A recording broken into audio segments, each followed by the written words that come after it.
Salam, xoş gördük hörmətli izləyicilər. Namiq müəllim. Bugün yenə də biz Ekspert Evinin növbəti verilişindəyik. Dəyərli Namiq müəllimlə bu dəfəki mövzumuz biznes. Biznes qurmaq üçün nə lazımdır? Biznes quruculuğunda nələri bilməliyik? Namiq müəllim, xoş gördük. Necəsiniz? Hər vaxtınız xeyir. Çox sağ olun Aytən xanım. Təşəkkür edirəm. Bizim dinləyicilərimizi, bizim podkasta baxanları hər kəsi salamlayıram. Ümid edirəm ki, podkastımız, mövzularımız hər kəs üçün maraqlıdır. Təbii ki, bununla bağlı feedbacklər də, geri dönüşlər də olur. Bəli. Və çox maraqlı gəlir, bəzi suallar var. Biz düşünürəm ki, biz növbəti verilişlərimizdə biz verilmiş suallara bir müxtəlif mövzular üzrə suallar verilir. O sualları da bir dəfə bir ayrıca veriliş edək. Cavablandırılması o suallara, cavablandırma deyəndə belə deyim də, yəni öz fikirlərimizi bildirə bilərik. Hə, çünki bizim dediyimiz zaten 2 üstə gəlir 2 4 deyil. Yəni bu bizim şəxsi öz yanaşmamız, öz prizmamız, öz baxışlarımız. Bəli. Bugünkü mövzumuz təbii ki, çox maraqlı bir mövzudur. Bununla bağlı biz müzakirə elədik. Biznes necə qurulur? Biznes qurmaq üçün nələr lazımdır? Ümumiyyətlə, ümumilikdə nəsə lazımdır ya yox? Ümumi götürsək, genel nəsə lazımdır ya yox? İndi birinci mən başlayayım. Birinci mən başlayayım. Okey. Əslində biz birinci mən düşünürəm ki, biz biznesi niyə qurmaq istəyirik? Bu sualın cavabı mənə görə iki istiqamətdə formalaşır. Birinci biz elə düşünürük ki, biz biznesi qurmaqla biz öz maddi və maddi azadlığımızı mı deyim, müstəqilliyimizi mi deyim, bir də kiməsə çalışmaq məntiqindən qurtulmaq məqsədindən qururuq. Bir növdə də azadlığın davamı kimi də. Bəli, 100%. Yəni hər ikisi də azadlıq və müstəqillik belədir. Bir, maddi asıllığımızı azaldaq, elə düşünürük və eyni zamanda mən ilk dəfə demək öz şəxsi işimə bu müstəvidən yola çıxmışam ki, bir maddi öz işim olsun, mənim müstəqil azadlığım olsun, istədiyim o işə gedim. Bir o, bəli. İkinci də maddi azadlıq, yəni daha çox pul qazanım, daha çox gəlir əldə edim. Amma düzünü desəm, nəticədə istədiyim kimi olmadı. İlk biznes üçün bəlkə də bu normal hesab olmadı. Yox, mövzu söhbət pul qazanmaqdan, maddiyyatın yaxşılaşdırmağından yox. Ümumiyyətlə, mən düşündüm, gördüm ki, biznes quran adam heç də, ola bilər 9-6 işləmir, amma o adam işləyir 24-7. Eynən. 24-7. Və hətta belə bir deyim var, deyir, 8-dən 6-ya qədər içməni qane eləmədi, öz işimi qurdum. İndi 8-dən 8-ə işləyirəm. 12-dən 12-də işləmiş olurum. Bax, həqiqətən də elə oldu. Məsəl üçün, mən əvvəl saat 9-da işə gedirdim, 6 oldu, bitirdim, çıxırdım. İndi saat, məsələn, 7-də işə gedirəm. Saat anlayışı ümumiyyətlə yoxdur məncə, öz işində. 7-də dururdum, gedirdim işə tezdən. Axşam işçilər gedirdi, ondan sonra oturdum, hesabat hazırlayırdım, baxırdım, nə oldu, nə satıldı, nə qaldı, nə və. Gəldi saat 11-12 olurdu, baxırdım ki, hələ nə qədər də iş qaldı, yenə də durub gedirdim, səhər tezdən 7-dən. Yəni, baxırdım, daha çox iş sahadım olur. Hə, mənim müstəqilliyim olur, mən məsəl üçün hansısa bir saatda durub harasa gedə bilirəm, bir şəxsi görüşlə bağlı və s. Öz gününüzü və yaxud rutininizi özüm planlayıram. Amma işin yükü, işin maddi və mənəvi öhdəliyi, ağırlığı daha çoxdur. Ona görə bir bu. İkinci biznes qurulur mənə görə. Birinci bu, yəni sən müstəqilliyin. İkinci biznes qurulur o zaman ki, o şəxslərdə onların bir sahibkarlıq xarakterləri var. Yəni təbiətən onlar doğuşdan mı deyim, anadan gəlməmi deyim, ya sonraki təcrübələri ona öyrədibdir. İkinci, mən düşünürəm ki, ikinci xarakter, ikinci biznes qurmaq istəyi hardan formalaşır? İnsan bir sahə üzrə müxtəlif illər çalışır, təcrübə toplayır. Təcrübələri olur, bir sahə üzrə yaxşı mütəxəssis olur və eyni zamanda onun anadan gəlmə müəyyən sahibkarlıq, biznes, belə deyək, qabiliyyətləri, bacarıqları var zaman-zaman da həyati təcrübələrlə toplayır və o öz sahəsi üzrə başlayır o sahə üzrə mütəxəssisdir və mütəxəssis olduğu sahə üzrə əsas iş yükünü öz üzərinə götürür, başlayır bunu artıq bir biznesə, yəni sahibkarlıq fəaliyyətinə çevirir. Mənə görə bu iki belə deyək də istəkdən biz sahibkarlıq fəaliyyətinə keçirik. Mənim bu ilkin təəssüratım, ilkin fikrim bu. Əla. İndi siz də iş adamısınız, sizdə müəyyən müxtəlif təcrübələriniz var və bu gün də sizin də bir sahibkarlıq fəaliyyətiniz var. Sən necə düşünürsən?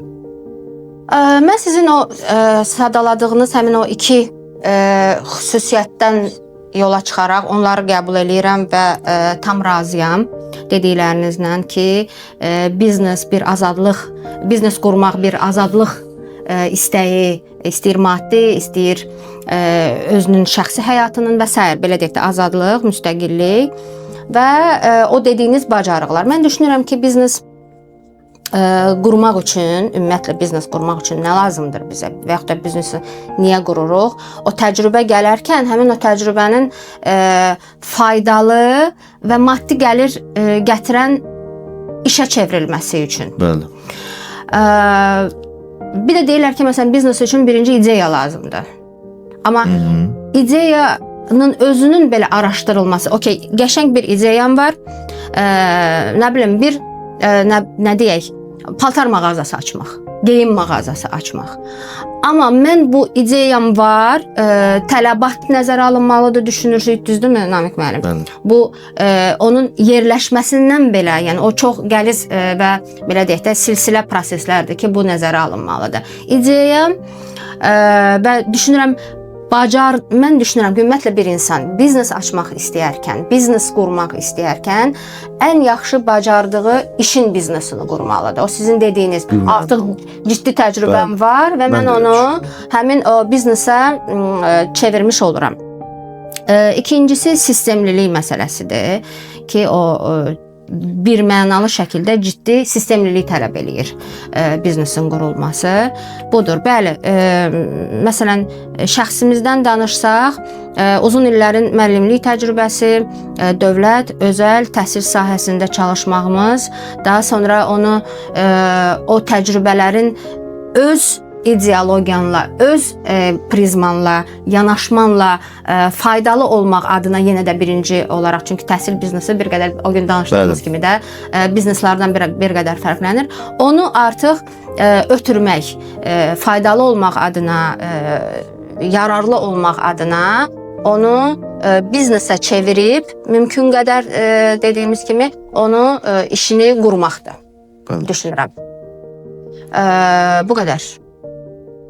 Anladım. Yaxşı, belə bir sual verim.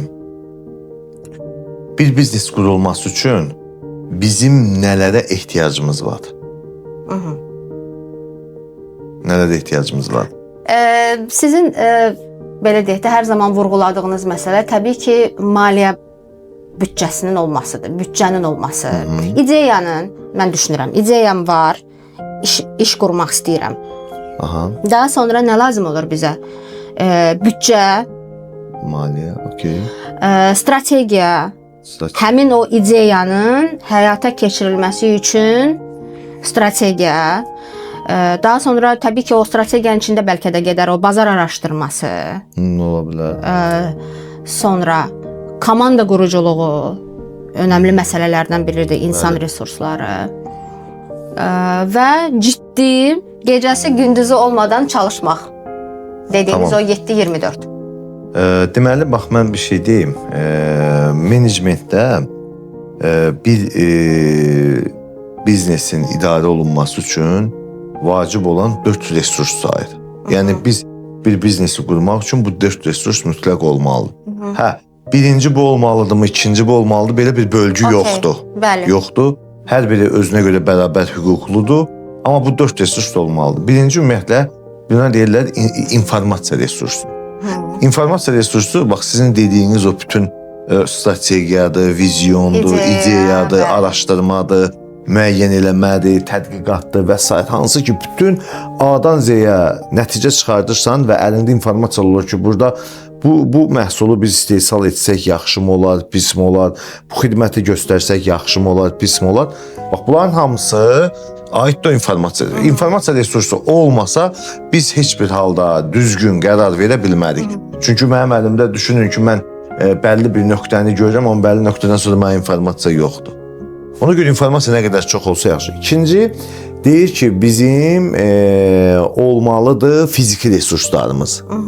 Biz bu işi nə ilə görəcəyik? Məsələn, bir məkanımız olmalıdır, stolumuz olmalıdır, stulumuz olmalıdır, kompüterimiz olmalıdır və s. Əgər bu istehsaldırsa, avadanlıq olmalıdır, zavod olmalıdır, fabrik olmalıdır və s. Bunlara deyirik fiziki resurslarımız. Üçüncü, biz deyirik insan resurslarımız olmalıdır. Yəni, komanda olmalıdır. Fərd səndən başlayaraq, ideyanı yaradan şəxsdən, işi quran şəxsdən başlayaraq ta onunla bu yolu gedəcək peşəkar komandası olmalıdır. Peşəkar dediyimiz təbii indi burada sənin ehtiyaclarına uyğun komanda olmalıdır və dördüncü resurs da bizdə maliyyə resursu olmalıdır. Yəni bu 4 resurs olsa biz bu biznesi həyata ki, bəzən deyirlər ki, məsəl üçün bu nəzəriyyədir, amma nəzəriyyə deyil. Bunun elə realına baxsaq, doğrudan da məsəl üçün biz birinci bayaq qeyd edirik. Bax, siz də həmin şeyləri dediniz. Ola bilər biraz daha dağınıq, sistemli olmadı, amma bilirsiniz ki, bir biznesi qurmaq üçün ideya lazımdır, fikir lazımdır, informasiya lazımdır, araşdırmaq lazımdır. İkinci, pul lazımdır, maliyyə lazımdır. Üçüncü, komanda lazımdır. Dördüncü, təbii ki, indi məkan lazımdır və s. və laxır. Yəni ona görə mən düşünürəm ki, bir biznesin qurulması üçün mütləq lazım olan bu resurslar olmalıdır. Hə, indi bu resursları biz hansı səviyyədə tapacağıq? O ayrı mövzudur. Maddiyyat. Biznes üçün maddiyyatın, yəni maliyyənin nə dərəcədə ehtiyacı var? Hər bir biznesə görə müxtəlif dəyişir. Ola bilər ki, xidmət göstərərsən, xidmət üçün heç də o qədər böyük bir maliyyə ehtiyacı olmaz. Amma ola bilər sən istehsalla məşğul olarsan, istehsal üçün ciddi bir maliyyə lazımdır. Çünki orada sən zavod tikməlisən, fabriki və yaxud da istehsal müəssisəsini ayrıca hazırlamalısan və s. Bax, mənim zənnimə görə bu formatda olmalıdır. Və növbəti belə bir fikir demək istəyirəm, bildirmək istəyirəm, yəni buna münasibət bildirsək pis olmaz. Biznes istənilən halda uğurlu olub olmaması nədən asılıdır? Və yaxud da mütləqdirmi hər bir biznes uğurlu olsun? Təbii ki, deyil. Təbii ki, deyil. Yəni, o davamlılıq məsələsi var da. Məsələn, hər hansı bir... Məsələn, mən indi bunu biraz...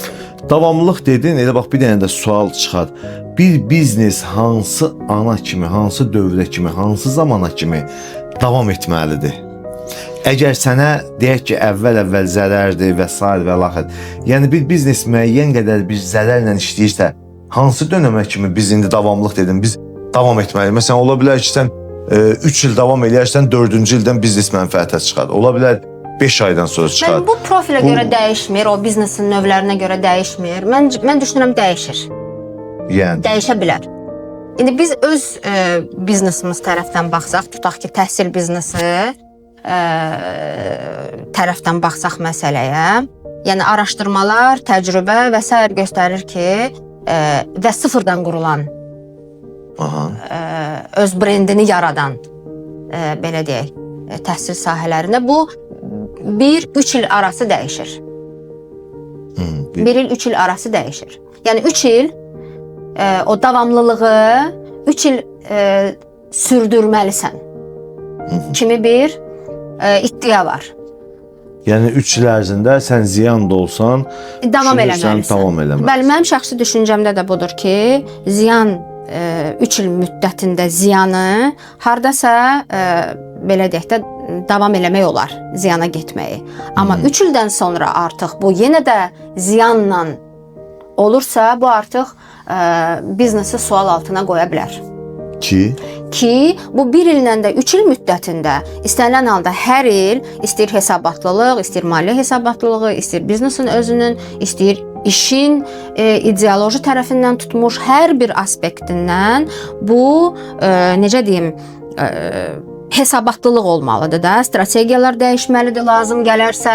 Yəni, əlindən gələn hər bir şey bu biznesin 1 ildən 3 il müddətində dirçəlməsi üçün olunmalıdır. Yəni yoluna qoyulması üçün dediyim kimi vizyondan tutmuş, maliyyədən tutmuş, biznesin özünün aparılmasından tutmuş, bütün bu quruculuq illəri adlandırılır da əslində bu 1 il, 3 il periodu. Razısınız məndən yoxsa? Təbii ki, mən öz necə deyək, biznes iş tərəfindən baxıram. Mən əslində ona biraz başqa yönümdən baxıram, maliyyə yönümdən baxıram. Bəli, həmişəki kimi. İqtisadi şeylə, iqtisadiyyatda belə bir şeylər var da, zərərsizlik nöqtəsi. Yəni biz minimum nə qədər qazanmalıyıq ki, biz bu biznesi dövr elətdirə bilək. Burada birazca fərqli məqamlara gedir. Fərqli deyəndə, yəni iqtisadi tərəfdən bunu təhlil eləyib müəyyən eləmək olar.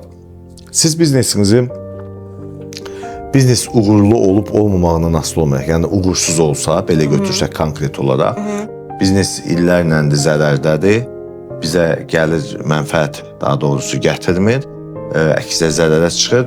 Mən bunu 3 il, 5 il, 10 il, 15 il davam etməyim şəxsin özünə bağlıdır. Şəxsə bağlıdır. Amma iqtisadi olaraq, biz iqtisadi olaraq təhlildən gedirsə söhbət, burada dövrün elə bir əhəmiyyəti yoxdur.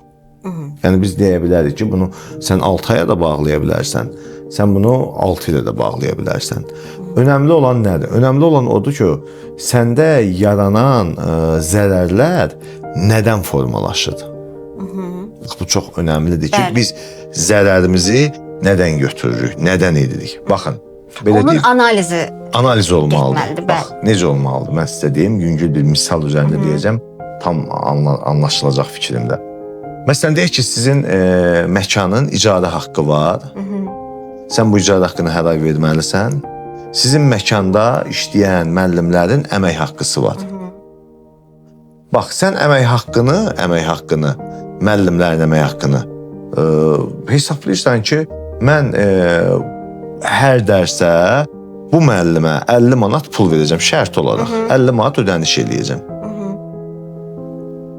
Sən əgər o 50 manatı, hər dərsin 50 manatını çıxarda bilirsənsə, dərsini 80 manata satırsansa və 50 manatını müəllimə verib 30 manatını özündə saxlayırsansa və sənin də həmin məkanın deyək ki, hər dərs üçün düşən icazə haqqı da 50 manatdırsa, sən sanki həm müəllimin pulunu bağlayırsan, həm də icazəyə verəcək 50 manatın 30 manatını ödəyə bilirsən. Bu zaman biz deyirik ki, biz bu biznes bizdə ola bilər bu cür uzun davam eləsə 2 il, 3 il, biz bu biznesi bağlamalıyıq. Amma biraz uzun müddətə, bugün yox, uzun müddətə. Niyə? Çünki sən deyirsən ki... Bu uzun müddət hansı müddətdir? 2 ilə, 3 ilə, 5 ilə sən özün müəyyən edirsən. Sənin o 20 manatları verə biləcəyin dövrə qədər. Sən çünki düşünürsən ki, mən lazım olan bir xərcim var, müəllimin əmək haqqısı. Mən bu xərci ödəyə bilirəm. Çünki mən ödəmədiyim mənim bir sabit xərcim var, icarə, bunu ödəyə bilmirəm. Bunun üçün mən dərsimi deməklə, dərs sayımı artırmaqla mən ümid edirəm ki, gələcəkdə daha çox onu ödəyə bilərəm. Bir də var ki, düşün ki, sən həmin təlimi müəllimə 50 manat verirsən, amma 40 manat ancaq satırsan. Burada sən artıq həm icarə, o artıq sənin üzərindədir. Eyni zamanda sən artıq xidməti göstərdiyin sayın özündə belə zərərdəsən. Bu zaman dərhal o biznes bağlanmalıdır. Niyə? Çünki sən bu cür davam eləyənmərsən. Bunları biz həmişə deyirik ki, biz dəyişən və sabit xərclər var. Sən əgər dəyişən xərcləri qarşılaya bilirsənsə, məsələn, müəllimə verdiyin əmək haqqı onun keçdiyi dərsə görədir. Düzdürmü? Müəllim 3 dəfə dərs keçərsə 3 dərsə görə ödəniş edərsən, 1 dərs keçərsə 1 dərsə görə ödəniş edərsən, dərs keçməzsə ödəniş eləmərsən. Amma sənin deyək ki, icarə haqqın aylıqdır. Sən hər ay bunu ödəməlisən. Bəli, sabit xərc. Bəli. Biz tamamilə doğru, sabitdir. Mən dedik ki, əgər bir biznes dəyişən xərclərini qarşılayırsa, yəni müəllimin dərsini sən keçdiyi haqqı ödəyə bilirsənsə, müəllim bunu əldə edə bilirsə, sən onu qazanırsansa, sən sabit xərci, hətta qazancının bir hissəsi də sənin sabit xərcini cover eləyirsə, bağlayırsa, o zaman sən bu biznesi bir müddət uzada bilərsən, davam edə bilərsən. Çünki ümid var ki, birazdan dövriyyən çoxalar və sən sabit xərcini də qarşılayırsan. Yox, əgər o biznes sənin artıq dəyişən xərcini belə qarşılamır, Bəli, təbii ki. o zaman Bu artıq o ciddi biznes siqnaldır. çox ciddi siqnaldır və Bəli. dərhal da biznes bağlanmalıdır. Dərhal dediyim indi 1 aya, 2 aya sən artıq. Amma mövsümü xarakterdən asılı deyilsə mövzu budur. Bax, bunun iqtisadi təhlili bu cürdür. Yəni biz bir biznesi bağla deyə qərarını verəndə, deyək ki, maliyyətçi olaraq rəhbərliyə və yaxud da bu biznesi, bu xətti, bu istehsalı, bu fəaliyyəti dayandıraq deyəndə biz həmişə bu təhlilləri aparıb bunun əsasında qərar veririk ki, bax burada sən bu şeylərə görə artıq çox geri gedirsən. Ona görə bu. Düzdür, şirkətlər bunu eləyirmi? Elə onu deyəcəkdim. Təcrübənizdə olubmu belə bir şey? Normal şirkətlər bunu eləməlidir. Böyük şirkətlər, artıq böyük ciddi strategiyası olan şirkətlər təbii ki eləməlidir. Kör-körənə addımlar atmamalıdır. Kör-körənə addımlar atmamalıdır. Bu biznesi davam edir. Bəzən o ümid və yaxud belə deyək də qurulan işlərə qoyulan zəhmət, bir də cəhd eləyim, bayaq mən dediyim kimi müəyyən bir şeyləri analiz eləyib, yeni strategiya, yeni bir şeyləri bəzən sınamış olur şirkətlər. Bəli. Bağlanmamışdan qabaq verilən qərara qədər, belə deyək. Ona görə də həqiqətən qəliz və ciddi, bayaq sizin sözünüzün əvvəlində dediniz, o ciddi bir məsuliyyət, ciddi bir öhdəlik, Bəli. ciddi bir işdir əslində biznes. 100%. Bəzən belə deyək də, düzdür, formatına görə dəyişə bilər, qəlizliyi, asanlığı və s. Ən asanı belə mən düşünürəm ki, çox ciddi verimlilik istəyir həm də o insandan. Təbii ki. Təbii ki, amma mən öz təcrübələrimdə onu belə deyək anladım ki, ümumiyyətlə yaxşı olar ki, qurduğun biznesin sən özün yaxşı mütəxəssis ol. Bəli. Bəli. Ya sənin çox ciddi maliyyə arxayınçılığın olmalıdır. Yəni arxanda böyük maliyyə dayağın olmalıdır. Bəli. Ki sən o maliyyənin hesabına yaxşı Bilmədiyin işi mütəxəssislər, bəli, yaxşı mütəxəssislər dəvət edəsən. Yaxşı mütəxəssis bir var hazır davamlı, böyük olan şirkətə gedəndə daha az mı vacibə gedir? Çünki şirkətin davamlılığı var, rahatçılığı var, bir sabit sistemi var. Bəli. Bir də var ki, sən çağırırsan ki, gəl məndə bu işi qur. Təbii ki, o qur dediyin zaman o səndən daha fərqli, daha böyük bir məbləğ istəyəcək. Bəli. Çünki o sənin üçün bu işi. Bunun üçün də sənin yaxşı maliyyə dayanıqlığın olmalıdır. Bir bu. Ya da ki, sən özün o sahə üzrə yaxşı mütəxəssis olmalısan. Sahənin əsas ağırlıq yükünü, belə deyək də, o ixtisas tərəfini, ixtisaslaşmış hansı ki, sahə üzrə sən xidmət göstərəcəksən, istehsal edəcəksən, sən özün onun əsas ana işini öz üzərinə götürürsən, yükünü, öz əməyini gedib A şirkətində yox, şəxsi şirkətində həmin qədərdən də daha artıq işləyirsən, bəlkə orada işləsən bundan daha çox gəlir gətirərsən, qazanarsan. Amma burada düşünürsən ki, bunun o ümid dediyi bu 3 ildən sonra sənə daha çox verimlilik olacaq, daha çox mənfəət formalaşdıracaq. Bax, mən yenə də bu istiqamətdəyim ki, biz bir sahə, bir uğurun qazanılması biznesdə biznesi quracaq adamla bağlıdır. O sahə üzrə nə qədər yaxşı mütəxəssisdir, belə deyək. Bəli. Bəli. Bir də Namiq müəllim, belə bir düşüncə var. Biznes açırsan, yoxsa iş yeri özün üçün?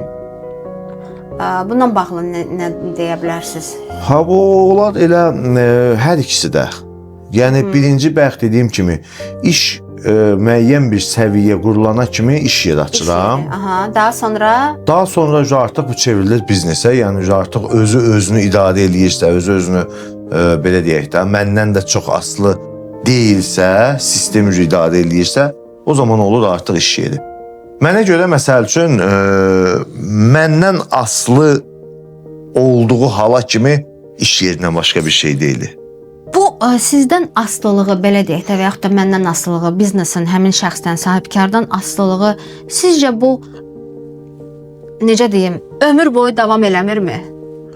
Elə bir biznes varmı ki, o yekunda tamamilə o asılı olmasın. Okey, sistemdə qurulur, sistemdə işləyir. Tutaq ki, bəzən deyirlər də, bir həftə sən işə gəlmirsənsə, biznes işləmirsə, deməli sən heç biznes qurmamısan da, sistem qurmamısan. Amma mən düşünürəm ki, o qurulan iş, qurulan biznes o sahibkarından hər zaman asılıdır. Aslı ola bilir, qalır. Bəlkə də səhv düşünürəm, amma yenə də. Düzdür. Sahibkardan təbii ki, o həmişə asılı qalacaq. Çünki adı üstündə sahibkardır. Strateji qərarları verəcək, strateji addımlar atacaq. Amma burada məsələ nədir? Məsələ bir var ki, biznes birbaşa sahibkara bağlıdır. Bir də var ki, biznes ümumi sistemə bağlıdır, yəni sahibkardan asılı deyil. Sahibkarın işi nəzarət eləyib, deyək ki, strateji qərarlar verməkdir. Məsələn, deyək ki, təlim mərkəzi, mən özüm təlimçiyəm və təlim mərkəzinin əsas gəliri mənə bağlıdır. Mən nə qədər çox dərs desəm, nə qədər çox dərsdə iştirak edib, repetitorluq, müəllimliklə məşğul olsam, treninqdə keçsəm, o qədər çox mənim kursumun gəliri çoxalır. Çünki kursun gəliri birbaşa mənə bağlıdır, daha çox. Yox, mən işləməsəm, o zaman kursun gəlirləri çox aşağı düşəcək, çünki kənar müəllimlər çox azdır. Aydındır mı? Yəni, baxır biznesdə operationın özündəyəm. Həm də təlim mərkəzinin deyək ki, sahibkarıyım. Baxın, burada fəaliyyətdən çox şey asılıdır ki, yəni biz hansı fəaliyyəti...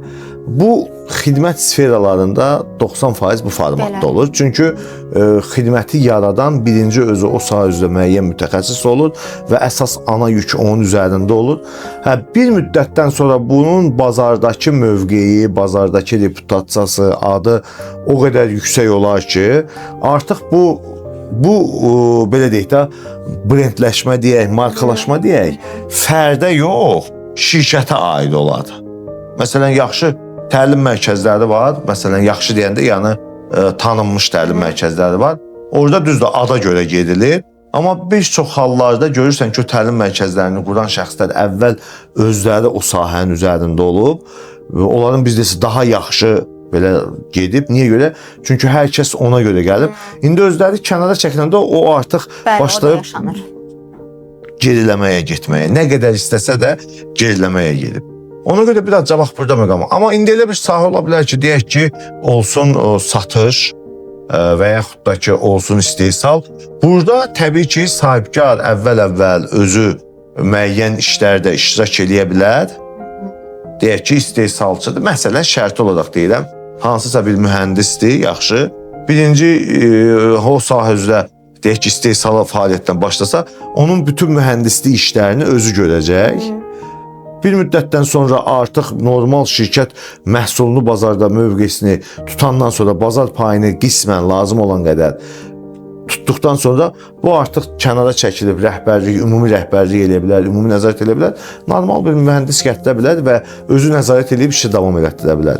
Satış da onu kimi bir məhsulu gətirib satar, bir müddətdən sonra mərkəzlər satış nöqtələri çoxaldıqca özü çəkilər, yeni satıcılar götürər və artıq onlar o prosesi çarxı dolandıra bilər. Satışla, istehsalda bunu eləmək rahatdır. Amma xidmətdə risklidir mənə görə. Xidmətdə risklidir çünki bazarda deyək ki, mənim təlim mərkəzimi mənim üzərimdə qurulub, bazarda hamı məni tanıyır, mənim təlimlərimi bəyənir, mənim təlimimə mənə gəlir. Düşünün ki, mən bir nöqtədə deyirəm, artıq mən təlim demirəm.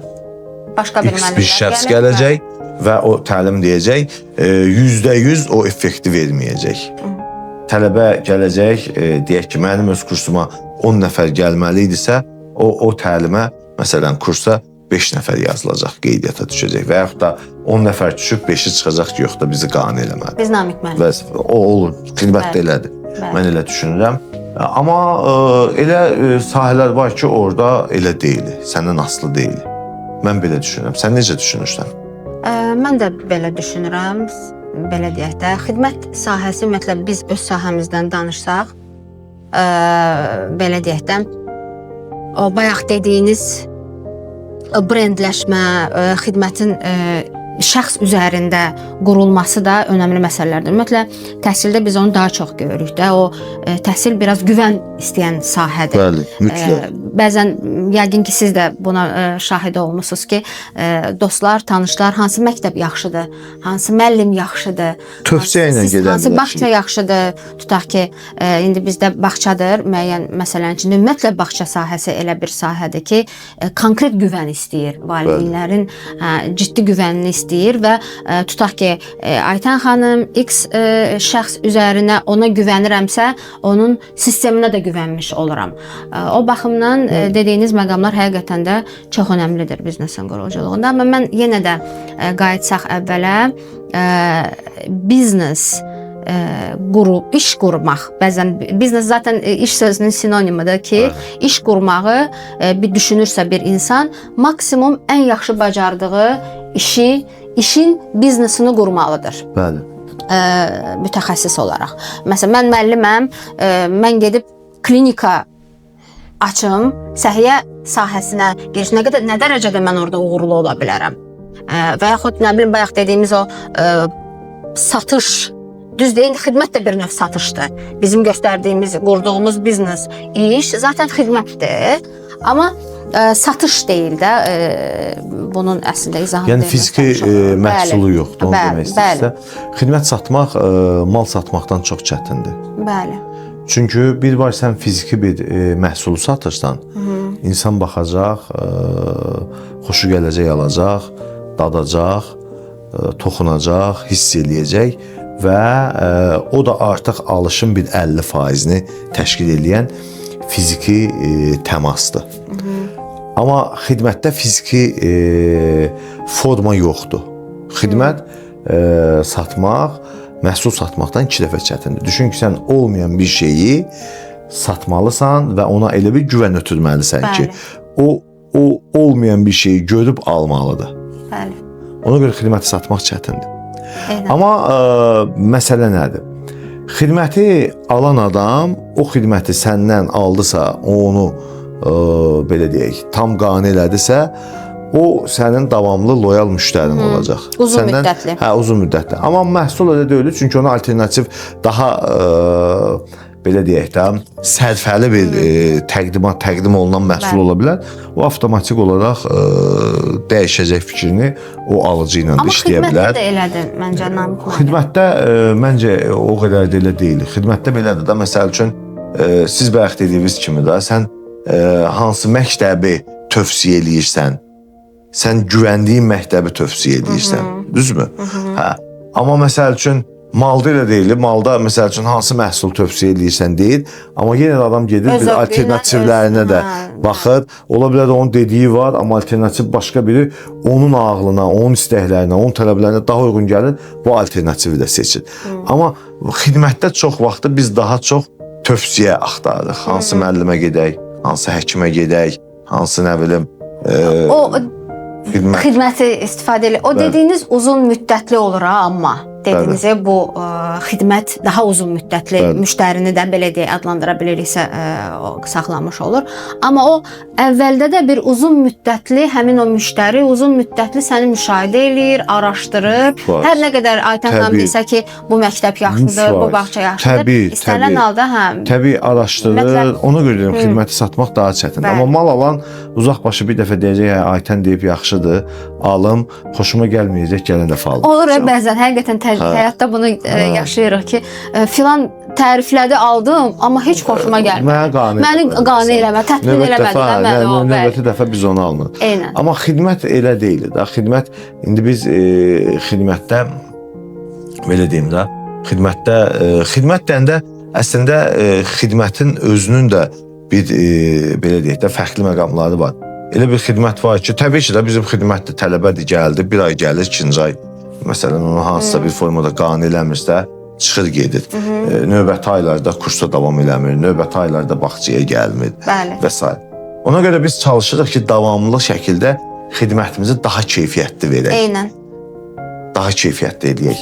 Fərqli, keyfiyyətli, çünki xidmət bizə bağlıdır.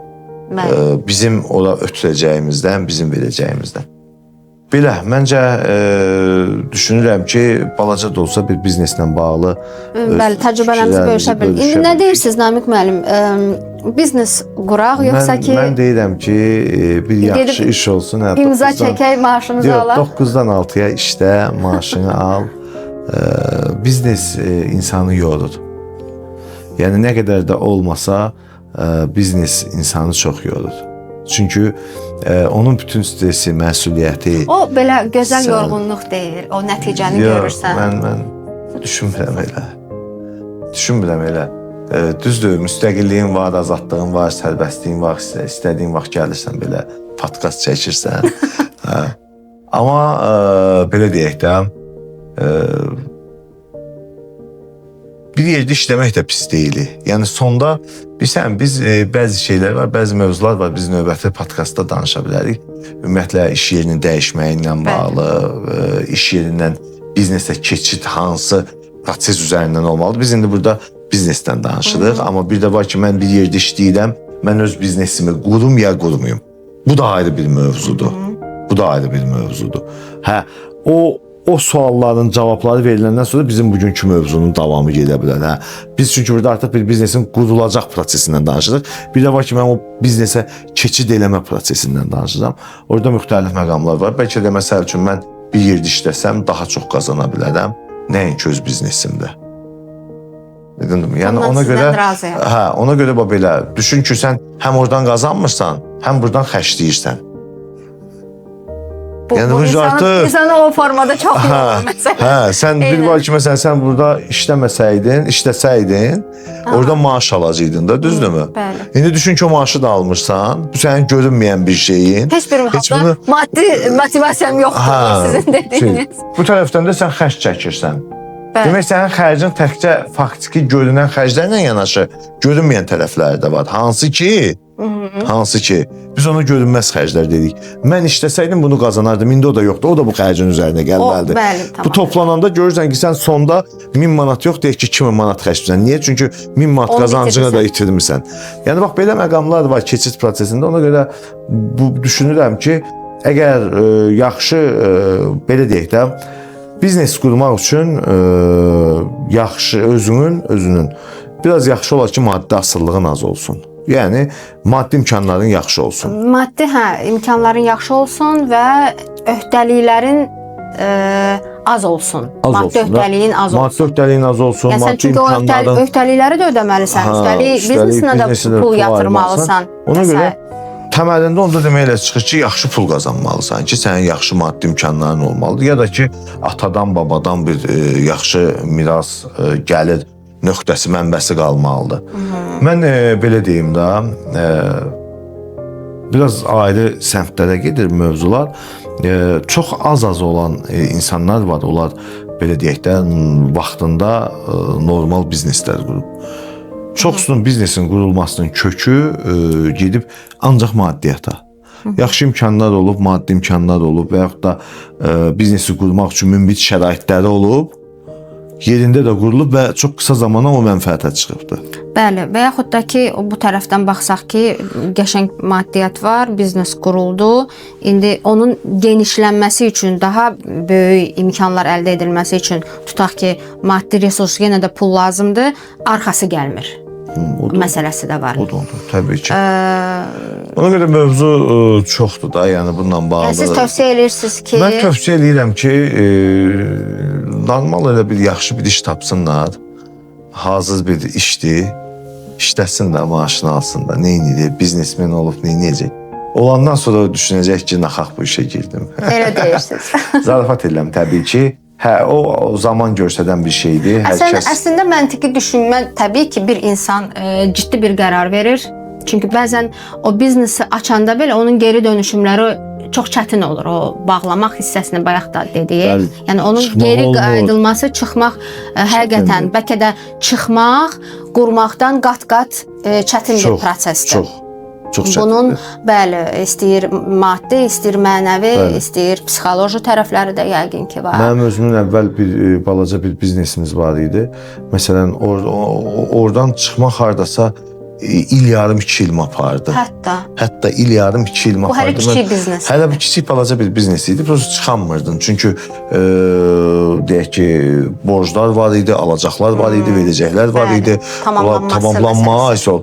Hər gün deyirdin ki, məcburam bunu eləməyə, məcburam bunu eləməyə, məcburam öhdəliklər var idi. Ona görə bax, o biznesdən çıxmaq prosesi özü də bir düz deyirsən, çətin prosesdir. Xidmətdə o qədər də çətin deyil, amma ticarətlə istehsalda çox çətindir. Çünki yatırdığın yatırım var, vəsait var. O necə olacaq? Bax, belə məqamlar var. Bəli.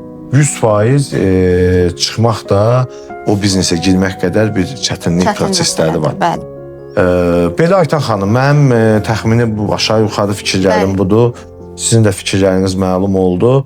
İnşallah ümid edirəm ki, dinləyicilərimizə də maraqlı olacaq. Onlar da öz şəxsi fikirlərini yazacaq. Bu təbii ki, bizim şəxsi fikrimizdir, bizim təcrübələrdir, bizim yanaşmalardır. Təcrübələrini bizimlə bölüşə bilərlər. Məsələn, yaxşı, pis olaraq. O çox maraqlı ola bilər bizə. Sualları varsa, yenə də biz müzakirəyə həmin o sualı çıxarda bilərik. Çox yaxşı olar. Mən ümumiyyətlə təklif edirəm ki, növbəti podkastda biz bir qonaq da dəvət edək. Bəli, olar. Hansısa bir sahə üzrə başlayaq, həmin qonağı atəşə tutaq. Məncə. Sualları biz verək, o cavab versin. Bəli. İnşallah növbəti görüşlərədək. Təşəkkürlər, çox sağ olun. Mənim sözüm burada bitir. Aytan xanım, sizə də təşəkkür edirəm. Çox maraqlı oldu müzakirəmiz. Bəli. Növbəti görüşlərədək. Sağ olun. Sağ olun. Sağ olun.